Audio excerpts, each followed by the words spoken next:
Welcome to The Explainer. Today, we're diving into a story that's so powerful, it doesn't just challenge one version of events, it challenges how we think about history itself. But we're not going to start in America. We're going to start in Africa, with this really beautiful creation story from the Shilluk people. It's all about origins and identity, a world made with purpose and made whole. And there's a reason we start here. This story grounds us right where the history of so many Creole people actually begins, inside the rich, complex societies of Africa. Okay, so let's zoom in from that epic, mythic scale to a very real person. Her life is going to be the lens we look through for this entire explainer. Her name was Maria Thérèze, but that's not the name she's remembered by.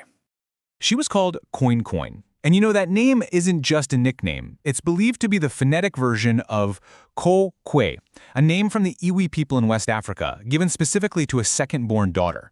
So her name itself is a bridge, a direct connection right back across the Atlantic.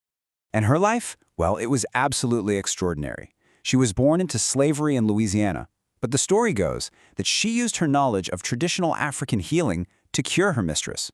And that skill earned her freedom in 1778. But she didn't stop there. She went on to become a successful planter, a landowner, a real matriarch. It's an incredible story, isn't it? But for years and years, the way mainstream history has told stories like Coincoins has been, well, it's been the center of a huge debate. So this slide, this is really the heart of it all. It shows two completely different ways of seeing the past. On one side, you have the traditional view, creolization, which kind of suggests that African cultures were just too diverse, and that the horror of slavery basically erased them. But on the other side, you have this revisionist, Africa-centric view, and it argues that, no, enslaved Africans were active agents who were intentionally carrying their cultures with them. So in that traditional view, Coincoin is framed as a survivor. Her incredible achievements are seen as just reactions to slavery, like defense mechanisms. Her African heritage, it's seen as a kind of faint echo, something symbolic but with no real power or substance in the New World. And that's the big question, right? Is that the whole story? I mean, what if that view completely misses the most important part? What if it just totally underestimates the power and the agency of people like Coincoin? So let's explore that.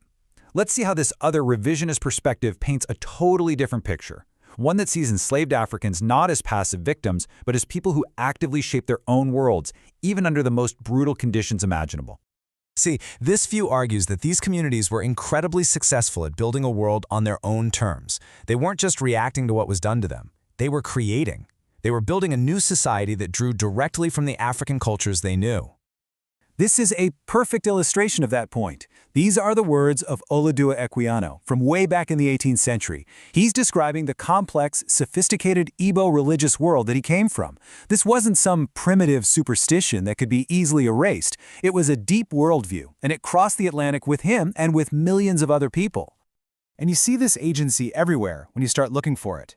In the conscious transfer of religious beliefs, in naming patterns like coins that kept that link to home alive, in rebuilding communities and family structures, in preserving music and food, and of course in using traditional African medicine, the very skill that might have been the key to Coincoin's freedom.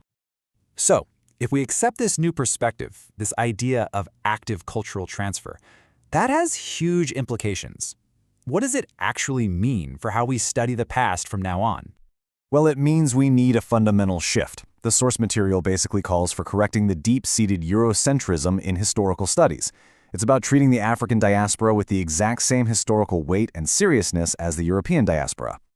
And to do that, you need a new method. You can't just be vague anymore. Historians have to trace the specific data, reconstruct the actual political and social worlds these people were stolen from, gather their individual voices from records and oral histories, and then analyze all the cultural links you can find.